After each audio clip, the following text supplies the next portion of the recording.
disapprove, make changes, modifications? I move that we approve the strategic plan as presented, then also add and direct staff to increase overtime as they see fit the PTIF to 3 million. We have a first. Second the motion. Second. Bob seconds the motion. Any discussion on the motion? All those in favor say aye. Aye. Any opposed? So motion carries. Onward and forward, Barb. Okay. You see on the screen a calendar here. You're not very busy. No, I'm not busy. On last Friday, I put that on Saturday. Last Friday, the 19th, the calendar's screwed up, so it's on Monday. Your big calendar. Our RFP for the field follow generators went to the street. There's, I think, now told me there's 7 banks wanting to submit a bid on our line purchase lease from us. So they have it for 2 weeks. So it went out on Friday the 19th. The responses are due back on October 2nd. As part of that, we would need to have a board meeting. In the RFP, it's listed the 9th. It is subject to change if the 9th doesn't work for you guys. But we'd need to have your approval to purchase. So they could fund this thing on the 15th, and the terms would be a 15-year note maturing on October 15th, 2029, with a 3-year window before we could actually buy out entirely. So, in the event we decided to roll it in with other financing. What time are you talking about? That's up to you guys, and even if the 9th even works, I mean, that's just what we listed in the bid document. So it gives us a week to review and get our presentation together, present it to you. Keep in mind the Zion's route, as we mentioned last month, we have a pretty good financing structure through CAT. We're more than happy to take the CAT lease. It works good in our cash flow and everything like that. But Zion's has told us that for $12,000, they'd be more than happy to come in and market this thing for us and get us a better agreement than the CAT finance. And so we made the choice, based on your direction last meeting, to go ahead and engage Zion's on this. We didn't have to pay them, did we, unless they come back to better Right, if proposal? they can't beat it, it's a zero cost to us, so. Yeah, if they can't beat what CAT's already offering on that capital lease, then we won't need the special board meeting either, you know, so. So we're looking at October 9th, if that works with everybody. I'll be gone, but that's just one among many.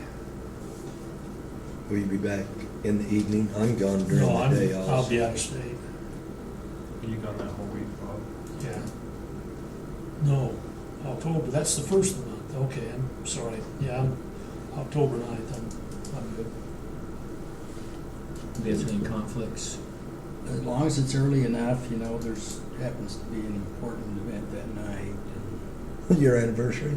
No, it's a BYU football. Oh, jeez. I don't think it's gonna take us that long. Yeah, this should be a Bart, did you mean for me to be on Thursday or Wednesday? Thursday. Okay. Thursday. Just making sure. So that's October 9th, a Thursday, It's a what, Thursday. after 4 o'clock from After 4. 4 p.m. 4:30. What time do you need to leave, Jeff? Oh, I'm fine. Just give me a Just had I mean, if you guys got the proposals ready, that's a 10-minute meeting. I'd like to see the game too, so we can make it pretty quick. I don't know if the game's at 5 or 6 or Is 7. that against Utah State? No, Oh, that's- it's Central Florida. It's back in Florida. It's in and I don't know what time they're starting. Probably 7 o'clock kickoffs, like 5 there. So I got documents showing that Bank of America was still holding. Did we just discount them entirely, or? Bank of America, just for your information, they couldn't even come close to the cap bill. All right. I got a quote from Key Bank. They couldn't match the cap bill. Talked with Leaf Financing, because they were all over me, and That's what we saying, 4 o'clock. they can, so 4 Yeah, I o'clock. think they said 4. we're We're assuming that we're gonna- we're assuming Zions won't beat it. We're assuming that it's gonna end up being a cap anyway. I don't think Really? Zions can really. Just from what we've seen from banks so far, Cat's terms are just really good. I mean, the interest rate is a little bit higher, but because of the way they've set it up, it just looks better for the cash flow and everything else. And where we got those big projects coming up in 3 years, we may need to do a refi anyway. You don't get hit with the penalty. You don't get hit with a penalty. And you do generally on your bank loans, they Yeah. throw that in. Yes, they will, yeah. So, like I said. Well, I'd say you guys be prepared and we'll meet at 4 and be done at 4:10. Sounds like a quick meeting to me. Okay, October 9th, Thursday at 4 p.m. we'll meet with the directors then. Okay. Hope, we hope Zions can surprise us. I'm still Well, looking for lower you money. know, we're really exploring every angle on this. You have. And, We explored the CID route. That door's shut anyway.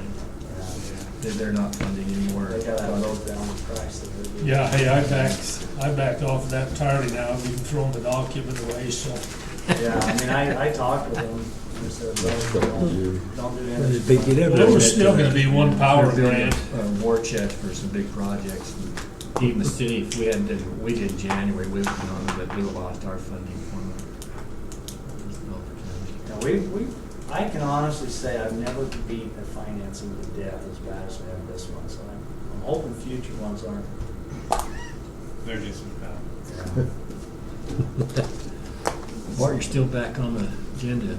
Audit committee. Really, I kind of covered that earlier. Our last audit committee meeting, we really just went over the budget items. I put together a PowerPoint that kind of just went through each grouping. I can send that to you if you'd like me to, or you just wait and we'll be presenting here in the next month or two. Here again, my intentions were very positive for you that say that you never get the word of what's going. I was gonna forward that, a little explanation, I didn't, so my apologies. Hopefully before the end of the year, which isn't too far off. We We'll- can definitely we'll blast get it that. out. It's a pretty big workbook, but if everybody wants to look at it, Bart's done some really good work there. It We- covers everything. We call it a Christmas list, basically. There's some real hard, solid things, and there's some wishes. And there's no harm in putting the wishes in there either, because it keeps us abreast of what's in the future.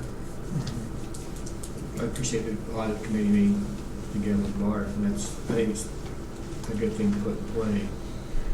To get some hands-on what's going on with the committee. Then you're still meeting once a month, a certain day or time. It's The Monday before the board packets go out. So, it's an extra meeting you guys have to attend, but thanks for doing that. Was the information right for you? Yeah, I mean, that was a Just- good breakdown. so. What, can we set a time on that? You say it's the Monday prior to the board meeting announcement, Yeah, so 10 a.m. a week ago, 10 a.m.? 2 days ago. 10 a.m., 10 to 11:30, I think it is. So, next one. If you see Steve reminding us, I'm gonna I give the will. information to Carly. Is that 15? I was gonna I say, I heard a suggestion and I'm gonna take it. Let's see, October, I think it's October 15th or next month. I know Calendar. my inadequacies. It would be 20th, It's the Monday prior, so it'd be the October. 21st? This isn't our next board meeting, the 23rd, fourth Wednesday. Oh, yeah, it is. So it'll be October 13th at 10 a.m. October 13th. 13th is a Sunday, 14th is good, right? No, No. the calendar up there's screwed up. European. This is a Jewish calendar. Not only didn't wear my hearing aid, but my glasses are going bad. See the top thing, that's the day. So October 13th, 10 a.m. next. Gotcha. Oh, that's Columbus Day. That day won't work. That works for me. Does Columbus care? I didn't know that we had that day off. Oh, you are off. But Yeah. Eli Power's closed All on right. Columbus Day. So. I figured. You'll be sure that we get the right announce. Yeah, I'll get it out to you. Anything else, Mark? That's it on all. Thank you. Carly? What day? Report on HR committees and the contracts. We'll take a few minutes with this. The HR committee met with the managers to discuss the managers' compensation and benefits, and I think it was a discussion that kind of gave the committee an idea of where, how we got to those benefits on and compensation on the managers, and kind of what their feeling was on those, whether there was value or not value in it. But I think in the end, there wasn't any decision made because we didn't really have a basis to make any decision, and that kind of led into the need to approve and go forward with the compensation study. So the HR committee recommended that we move forward with that and choose Mike Swallow to do the compensation study. So the information that was provided then is the cost estimate from Mike Swallow that's been reduced. The scope of work has been reduced on the beginning part with the job description. Going to reduce the cost on that. And then there was a line item added in to make sure that we had the total compensation review, which means including the benefit package. So that information's been provided. I don't know if you have any questions on his proposal or on his cost estimate. Did the HR committee, were they able to see both proposals from, the guy that Skyped and also the other guy? Here, we saw that as a board. I know it, I'm just asking if the HR committee, because they made the recommendation that we do Swallow, was they able to view the other guy's presentation? It was the board HR committee that made that recommendation. Oh, okay. It was. Sorry. It's us. Okay. The board HR committee, Okay. which was Todd. Okay, I thought it was the, Yeah. I apologize. That's all right. On their classifications in that program, is there an industry standard that says, what that position is, that goes by, or are we making something that's people like powers, it's different in some of the areas where we're just making a job description for that employee? Is it, or is something, a standard, you can just go say, this is what the alignment is, or this position falls in the category? For all of our trade positions, we pretty much have that industrial standard, and that's what we're using right now. I don't see that we're gonna spend a lot of time on the trade positions. I think the major focus is gonna be probably on the management, and then we have some people, probably about 5 employees that are real tweeners, meaning they are doing multiple duties for us. And I think those really need to be looked at. And I think Swallow needs to sit down with those guys and find out how many hours they're doing you know, a certain task and classify them in the right pay scale. I mean, if you got somebody like, we have an employee that's a lead dispatcher, but while he's doing lead dispatching, he's doing all of our purchasing and warehousing. Now, And generation mechanic. yeah. And so that particular employee, you know, needs to sit down with Swallow needs to sit down with him, and they need to determine, okay, what scale should this employee be at? I mean, what's the major function of his job? And, you know, if it's purchasing and warehousing, that might be one pay scale. If it's lead dispatching, it might be another. We probably picked the most, or the priority of the things he does. What is the most important What's of the those most many things? important, yeah.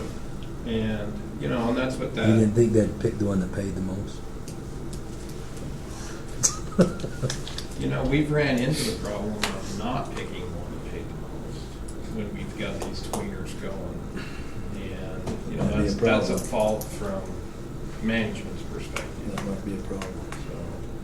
So, I think should pay for what highest qualified. I do too. Right. If you're getting to do something There's less than that, always, then it's your there's fault. always things But under no. your top qualification that you're good at. yeah. Well- And so it works both ways. Anyway, so. I'd move we accept the HR committee's recommendation on the compensation study, award the contract to Swallow Group. Second the motion. Second. Any discussion on the motion? All those in favor say aye. Aye. Any opposed? Motion carries. You didn't want to do that on a weighted vote? I didn't. You can't call for it anyway. Just kidding. Joe, quit stirring. Put a light out there a little bit. If you want to, you can. And then jail, don't leave. Just walk out on us. I got things to do, people to see. Places to go. And then Carly had an update on our general manager posting with 55,000 applications coming in. We have 7 applications so far that have come in. It's kind of hard to judge how much to expect because we have that posting closing date kind of out there so far. We don't usually have it out there so far, so it's kind of hard to judge. But I think it's important to remember too that it's maybe not the quantity that we get, but as long as we're getting quality applicants, because we've had postings before when we get a large quantity, but the quality of the applicants aren't there, then it's just not there. So, but I think just from a quick review of what we've had in so far, we've got some that are pretty good, you know, pretty well qualified, at least on their face and stuff, so. Well, thanks for following up with that, Carly. I think you're right, and when I see if more are gonna come in before the end of it. Has anybody called you up and asked any questions on it or position? Just the applications coming in. Anything else, Carly, you wanna share? Now that went out, didn't it? That wasn't just in-house first? I mean, I think I missed when we talked about that, but I thought, It's, I don't know if I thought, but I wondered if there was value in doing an in-house application process first, and then evaluating the qualified candidates in-house before it went out. I understand it's gone out. Went out. And if somebody And- in-house wanted, you could put an application in with. I know, I just wondered if there was value to just do that in-house at first. I guess that can be evaluated at the time of selection, but anyway. And, you know, as we've looked at, you know, we talked here, as, you know, where did we kind of go array or something? And I thought, or at least I had the feeling that we went array when we kind of went outside of our local base. Some truth in that. I hope we consider that when we consider the new the new general There manager. are other factors too, though. As we're but- looking, thinking about that, putting together, when those applications day shuts off, we're looking at bringing a committee together. We probably ought to be looking for some names that we ought to put on that board committee. When the evaluation starts, when the date stops, the application stops, we start pulling them together and start going through. Somebody keep in your mind of some people we like on the committee. We mentioned, I think Jason did appoint some of these general managers, maybe off of some of the other power companies. If we know what we'd like to, it might be important enough that we take and send an invitation out to them and see if they'd accept any of those. I'd at least like to get one, probably two, if we could. Is it gonna consist of the full board for a start, and then we're gonna add people to that, or what's the plan? I was looking at putting a committee together and probably narrow down the applicants to see who really is qualified, who's not, and part of the HR committee could probably do that part of it, just to narrow out the field. I think Carly was almost volunteered for that too, to go through, but the HR committee's good. On the final interview, what was the thought? Full board plus experts in the field, or? What I'd like to do is once it's narrowed down to the people we want to interview in November or January, February, I'd like to get that committee involved with it, because there's people that committee I think would have some insight talking to the individual personally, and we can engage the full board if you would like to do that. I'm not objecting to that. At least the HR committee should be there. If the whole board wants to come, we can bring everybody in and we can listen or ask questions. It might be a little bit sensitive bringing in other general managers of that type, because maybe some of their assistants or some of their employees might be an applicant, and they want to keep that confidential. So I think we'd have to be pretty sensitive to that, as far as including somebody else that's a general manager over another company. Alan, you talked about somebody that you knew that's not really actively involved in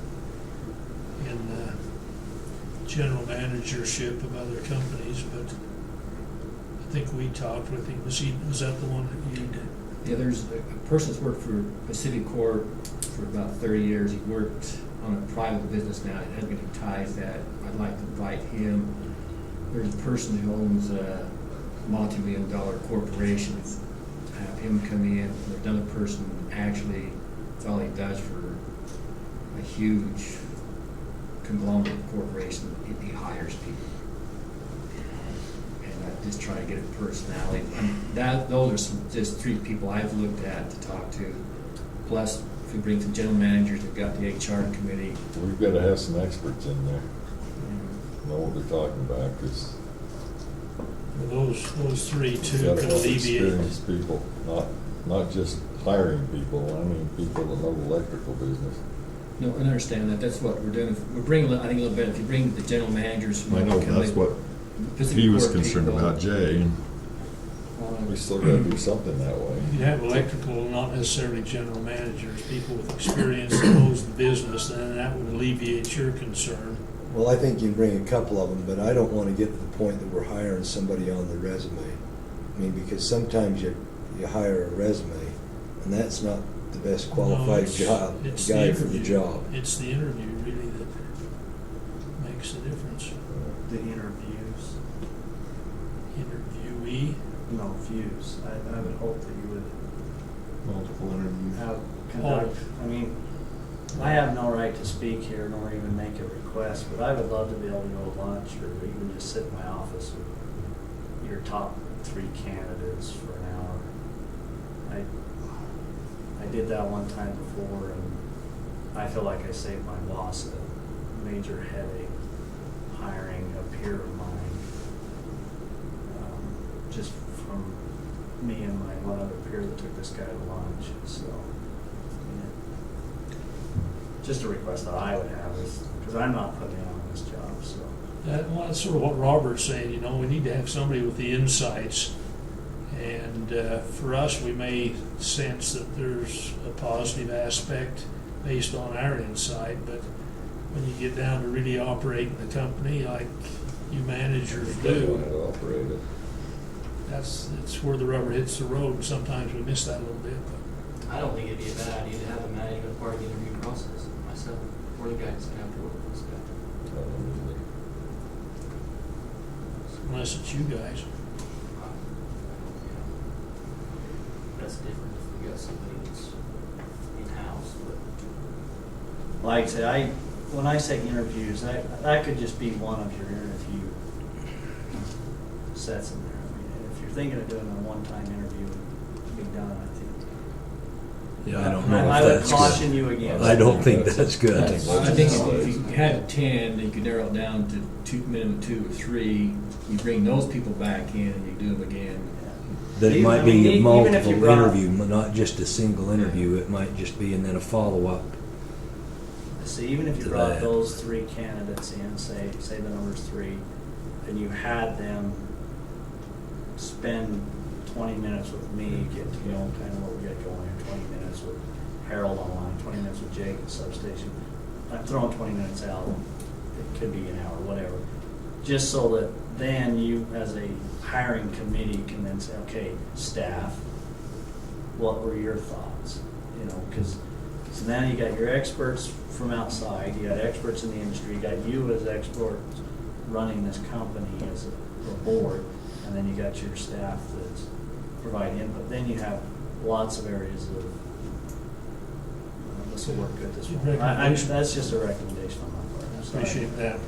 I would hope that anybody that you really want and feel is good would want to talk to staff before they even took the job. I agree. I agree. I've already Can't imagine mentioned that, you know.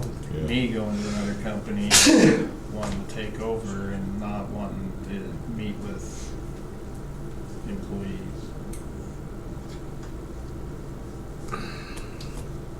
I visited with staff before I took this job. Didn't visit enough. No regrets still, huh? Okay. Well, think about it and refine our process once we get the applications shut off and Some good which suggestions. ones are committees. Jake? Okay, my turn. Let's talk about substation transformers again. We finally committed to purchase yesterday. We decided to go with Delta Star. It took a few days to get everything moving forward, but we got together, it's been a week, maybe 2 weeks ago, as management and went over the evaluation, which is not this sheet, it's a different one, has a lot more stuff in there. I simplified it just so you guys can see the important things, and it's not listed from cheapest to most expensive, or most expensive to cheapest. So I'll just run through them quick. So we went through, we had ABB submitted 2 bids. The top one is a rectangular core. That doesn't meet our specification. We specified a circular core and winding, and that's a rectangular. So I called them and had them give us a price for a round or a circular core, and they give us that price down here. So their rectangular core, and this price includes what they would charge us to come and commission the unit on site. That's normally what we do with new transformers, so that the manufacturer comes out and does that rather than us for warranty stuff. So the ABB rectangular core with those costs was $258,860, and their circular core transformer was $309,300. CG Power, they're out of Washington. They manufacture in South Boston. CG Power is Washington, and they were $214,800. They were the low bid. We had General Electric, $276,500 out of Mexico. Delta Star at $288,995 out of San Carlos, California, and Waukesha out of North Carolina. They were $328,031. So those are the costs that we actually pay for the transformer. These are the loss costs that we talked about last night, so that it puts the loss of the transformer to a number, so we see what the total owning cost is on the unit. That's something we use to evaluate it.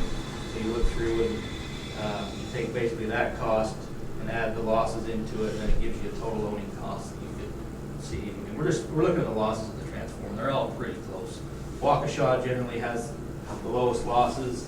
That's how they pushed it. They're the highest bidder, but it's never worked out on our sheets that they come out on, competitive with the other ones.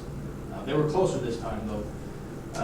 But we decided, so we didn't go with the low bid, obviously. You can see that. There's a couple reasons why. CG Power, they were way low. There's been some issues with other utilities locally down in the valley that purchased a transformer, had some major problems.